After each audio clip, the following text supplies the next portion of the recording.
Terima kasih Anda masih bersama kami. Bagi Anda yang baru saja bergabung, kami hadirkan kembali 3 berita utama hari ini. Pohon besar tumbang menimpa 3 rumah dan 2 kios di Jalan Riau, Kota Bandung, Senin sore. Seorang warga yang tertimpa reruntuhan bangunan dilarikan ke rumah sakit. Arus kendaraan di ruas tol Cipularang, Kabupaten Purwakarta hari Senin terpantau padat. Kepadatan kendaraan terjadi dari arah Bandung menuju Jakarta. Ratusan warga menggelar tradisi babarit makan nasi lewat dan nasi tumpeng di Jalan Desa Ciangsana, Kabupaten Bogor pekan lalu.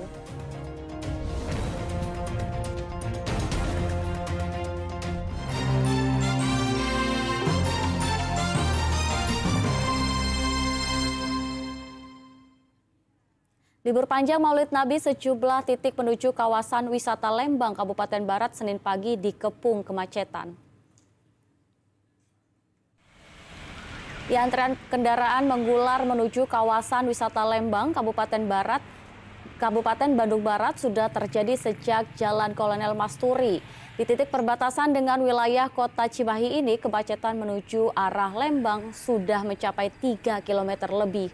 Selain masih banyaknya kendaraan wisatawan menuju Lembang, lajur jalan menyempit dan berkelok memicu kemacetan. Tak hanya di Jalan Kolonel Masturi, simpul kemacetan juga terlihat di Jalan Setiabudi dan simpang Jalan Sersan Bajuri yang berbatasan dengan wilayah Kota Bandung. Satlantas Polres Cimahi merekayasa lalu lintas dengan menerapkan sistem satu arah maupun buka tutup jalur jika terjadi kemacetan cukup parah.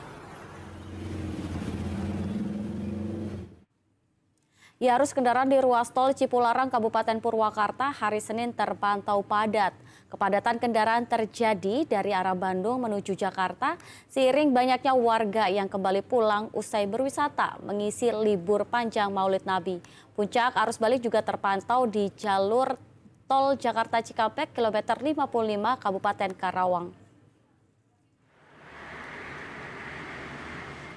Arus lalu lintas di ruas tol Cipularang Kabupaten Purwakarta dari arah Jakarta menuju Bandung Senin pagi masih terpantau padat. Kendaraan pribadi dan bus angkutan mendominasi ruas tol disusul dengan armada truk yang melaju lebih lambat. Libur Maulid Nabi Muhammad dimanfaatkan warga untuk berpergian ke sejumlah lokasi wisata di wilayah Bandung dan sekitarnya. Senin sore, kepadatan kendaraan di ruas tol Cipularang terjadi dari arah Bandung menuju Jakarta. Kendaraan meraih panjang sejak kilometer 88 hingga kilometer 84 tol Cipularang, wilayah Jatiluhur, Kabupaten Purwakarta. Kepadatan kendaraan terjadi akibat peningkatan volume kendaraan oleh arus balik kendaraan menuju Jakarta.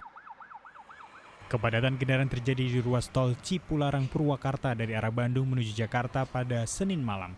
Di kilometer 79, tol Cipularang wilayah Maracang, Kabupaten Purwakarta, kendaraan dari arah Bandung mengular panjang dan tidak bisa melaju dengan kecepatan maksimal. Padatnya arus kendaraan menuju Jakarta ini seiring banyaknya warga yang kembali pulang usai berwisata mengisi waktu libur akhir pekan dan libur Maulid Nabi di sekitar wilayah Bandung. Sementara dari arah sebaliknya, arus kendaraan relatif normal. Ribuan kendaraan pribadi padat merayap di ruas tol Jakarta Cikampek di kilometer 55 Kabupaten Karawang Senin malam. Adanya lonjakan jumlah kendaraan dari arah ruas tol Cipali serta tol Purbalenyi menuju Jakarta membuat kendaraan hanya bisa melaju dengan kecepatan 40 hingga 50 km per jam. Diperkirakan jumlah kendaraan meningkat hingga Selasa pagi yang merupakan puncak arus balik libur panjang Maulid Nabi Muhammad. Tim Liputan melaporkan. Setelah horor kemacetan selama belasan jam pada Minggu, arus balik libur panjang Maulid Nabi Muhammad di kawasan wisata Puncak, Kabupaten Bogor hari Senin masih diwarnai antrean panjang kendaraan hingga 5 km. Kepadatan arus kendaraan menuju Jakarta juga terjadi di sejumlah wilayah di Jawa Barat. Arus balik ribuan kendaraan mengular memasuki gerbang tol Ciawi, Kabupaten Bogor Senin sore. Kendaraan didominasi mobil pribadi masyarakat yang pulang menuju Jakarta usai merayakan libur panjang Maulid Nabi Muhammad di kawasan Puncak. Sebelumnya, petugas Satlantas Polres Bogor memberlakukan sistem satu arah sejak Senin pukul 8 pagi hingga sore hari selama sekitar 8 jam. Namun banyaknya kendaraan yang turun saat arus balik mengakibatkan kemacetan sepanjang 5 km dari Simpang Gadok Puncak hingga Gerbang Tol Ciawi. Tercatat jumlah kendaraan yang memasuki kawasan Puncak pada hari Minggu kemarin mencapai 118.000 kendaraan. Kondisi inilah yang mengakibatkan terjadinya kemacetan hingga lebih dari 16 jam pada Minggu siang hingga Senin dini hari.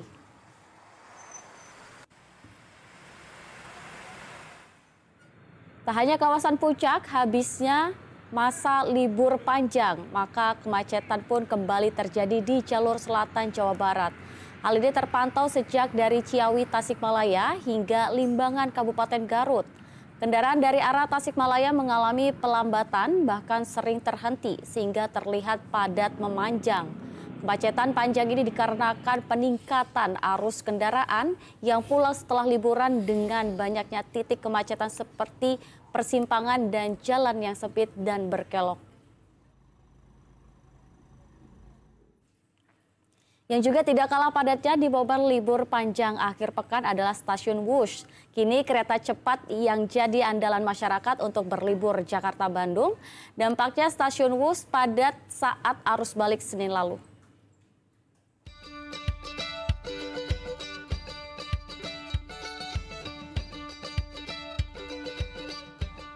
Dengan membawa koper dan barang masing-masing, para penumpang kereta cepat Jakarta-Bandung memenuhi stasiun kereta cepat Wush di kawasan Padalarang, Kabupaten Bandung Barat, Senin lalu. Ribuan penumpang itu akan kembali ke Jakarta setelah menikmati libur panjang di daerah Bandung dan sekitarnya. Selama masa libur panjang kemarin, jumlah penumpang kereta Wush meningkat dibandingkan hari biasanya. Dan secara total terdapat sekitar 115.000 ketersediaan tempat duduk yang dijual sepanjang masa libur panjang mulai dari tanggal 13 sampai dengan tanggal 16 September. Dan dari jumlah tersebut sekitar 85.000 kursi diantaranya sudah dibeli ataupun sudah dipesan dan sebagian sudah melakukan perjalanan sejak hari Jumat kemarin. Kepadatan penumpang juga terjadi di stasiun kereta cepat Halim, Jakarta. 70% merupakan penumpang yang tiba di Jakarta usai berlibur di Bandung. Kini kereta cepat Wush jadi salah satu transportasi andalan masyarakat untuk melakukan perjalanan Jakarta-Bandung dan sebaliknya. Waktu tempuh yang lebih cepat dan bebas macet menjadi alasan utama. Muhammad Abbas melaporkan dari Kabupaten Bandung Barat. Tidak seperti libur panjang biasanya, Pantai Pangandaran kali ini justru terlihat lebih sepi pengunjung.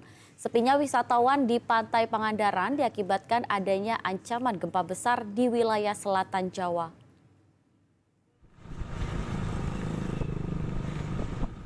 Libur panjang biasanya menjadi waktu bagi masyarakat untuk berlibur. Begitu pula dengan Pantai Pangandaran yang selalu ramai di saat liburan.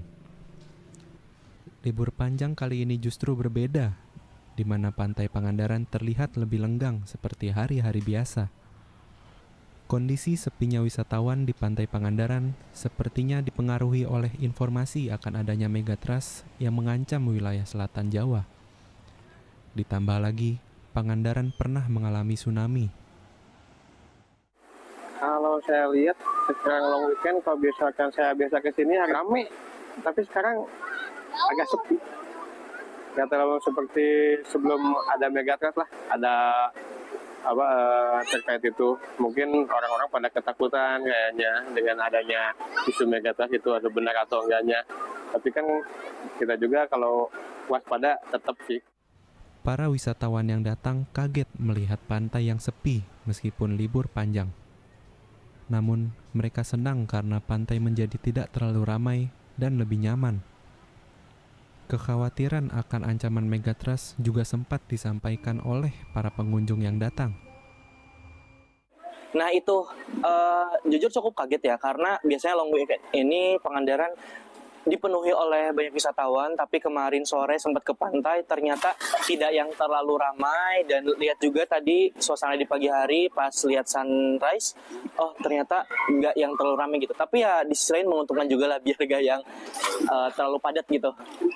Jujur ya awalnya pasti ngerasa takut lah ya, manusiawi, tapi pastinya dengan adanya informasi ataupun peringatan dari pemerintah, ya dari saya sendiri tetap waspadalah dan tetap jaga-jaga.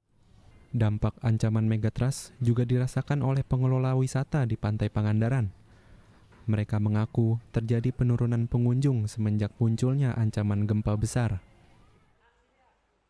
Terkait dengan low weekend ini, alhamdulillah sekarang kita meningkat kembali setelah adanya berita dari Megatrust yang meskipun ada penurunan dari segi pengunjung ke wisatawan ke Pangandaran sendiri, namun kondisi aktual di Pangandaran tersebut itu aman.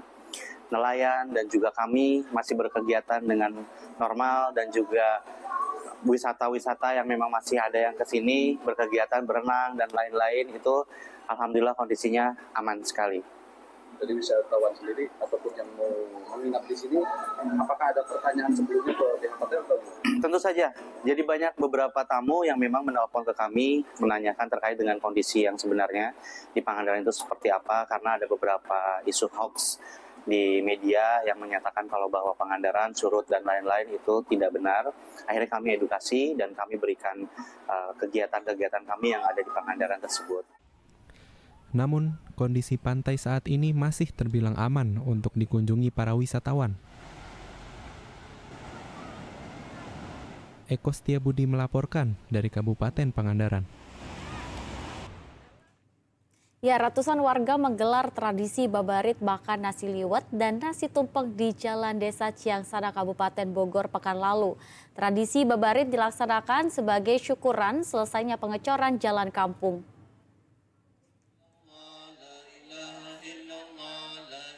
Zikir dan sholawat dilantunkan bersama oleh warga Desa Ciangsana, Kecamatan Gunung Putri, Kabupaten Bogor, Jumat pekan lalu. Acara ini dilakukan sebagai bagian dari tradisi babarit menjelang Maulid Nabi Muhammad sekaligus makan nasi liwet dan nasi tumpeng. Tradisi ini adalah tradisi leluhur serta sebagai bentuk rasa syukur selesainya pembuatan jalan ke perkampungan sepanjang 826 meter. Warga merasa senang dengan rampungnya pembangunan jalan yang sebagian tanahnya adalah hibah dari warga masyarakat sendiri agar akses jalan untuk aktivitas warga bisa lebih baik. Makan apa, Bu? Makan bersama. Makan nasi apa? Nasi liwet atau apa? Nasi liwet, nasi kuning, nasi tumpeng banyak ya, Pak. Oh. Dalam rangka syukuran apa sih, Bu? Syukuran jalan. Jalan. Ya. Emang sebelumnya ini jalan rusak atau gimana, Bu? Belum pernah punya jalan. Sekarang jalannya bagus. Sekarang bagus. Jadi enak dong. Babarit ini tradisi warga selamatan. Dan ini babarit ini pada hari ini berbarengan dengan syukuran. Tasyakuran telah dilaksanakannya pengecoran jalan lingkungan di RT 02 di RW 17 Dusun 4 Desa Ciangsana. Kalau panjang jalan yang dibangun itu sepanjang 826 meter persegi dengan lebar 3 meter dengan ketinggian atau tebal 15 cm.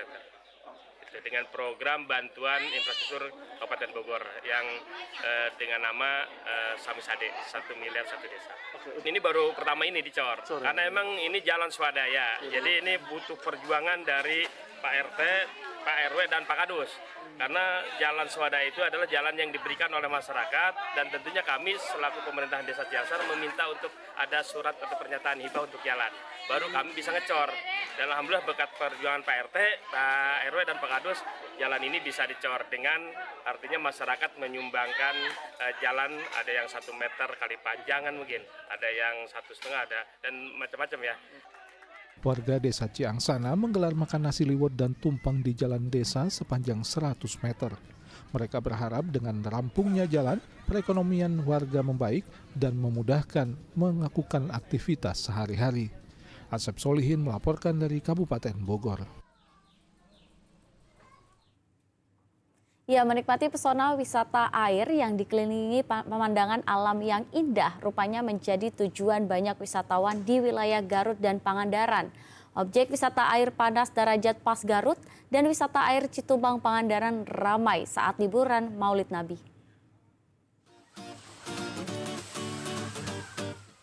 Berkunjung ke kota Garut tak lengkap rasanya jika tak menikmati wisata alam kawasan Darajat Pas.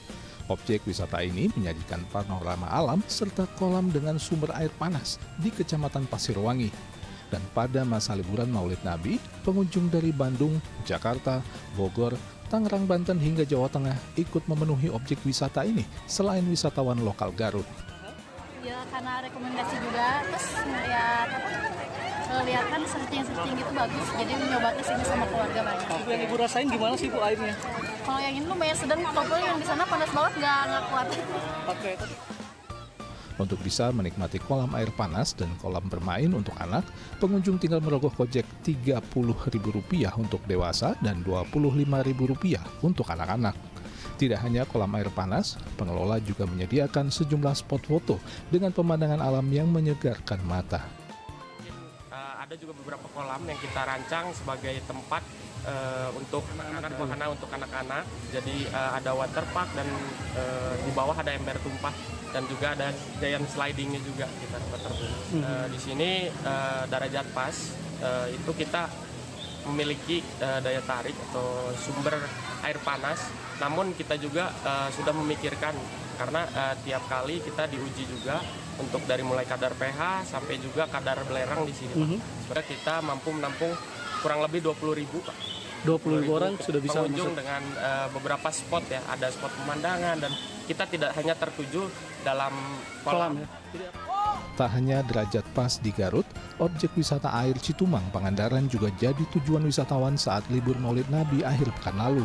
Sebagian pengunjung datang dalam kelompok besar, seperti salah satu wisatawan asal Bandung yang datang dalam rombongan puluhan orang dari kantor yang sama. Milih liburan di Citumang karena kan ini grup ya Ayah, jadinya biar lebih jalin kerekatan sama pekerja gitu aja. Ini yang pertama kali atau memang sering? Kalau saya pribadi sendiri pertama kali, kalau yang lain nggak tahu. Apa aja yang didapat di situ? Asik, kita seru, bisa tadi nyobain yang terjun itu dari atas, berenang bareng-bareng gitu. Wisatawan ditawarkan berbagai wahana petualangan air, mulai dari body rafting hingga spot terjun bebas dengan sejumlah ketinggian berbeda. Di masa liburan, jumlah pengunjung bahkan bisa naik 5 kali lipat. Kalau kita kan ada sistem booking ya, nah buat ke bocah Citumang itu kalau weekday, weekday sama weekend beda. Kalau misalkan weekday itu ya minimal 20 adalah 20-30 orang ada. Kalau misalkan weekend mah kita pasti lebih dari 100 orang. Nah, yang kita dapat di Citumang itu pertama kita dapat spot relaksasi, kolam terapi ikan, sama pool body rafting ya, dari berbagai lompatan. Ada lompatan pertama 7 meter, yang kedua ini ada lompatan juga 3 meter, ada curug juga buat spot foto bagus. Lanjut ada ini mainan airan tarjan, bisa happy-happy berkali-kali. Dan terakhir ada lompatan yang paling tinggi 10 meter ya, itu buat yang merasa laki, jadi boleh dicoba. Saat ini kondisi Citumang cukup menyenangkan bagi wisatawan karena dampak musim kemarau airnya jernih dan terlihat biru. Namun beberapa spot terjun bebas tidak bisa digunakan karena air yang terlalu dangkal disebabkan debit air yang lebih kecil akibat musim kemarau. Eko Setiabudi melaporkan dari Garut dan Pangandaran. Ya, informasi tadi mengakhiri jumpa kita atas nama rekan yang bertugas. Saya Teatrika Putri mengucapkan terima kasih atas kebersamaan Anda. Selamat beraktivitas dan sampai jumpa.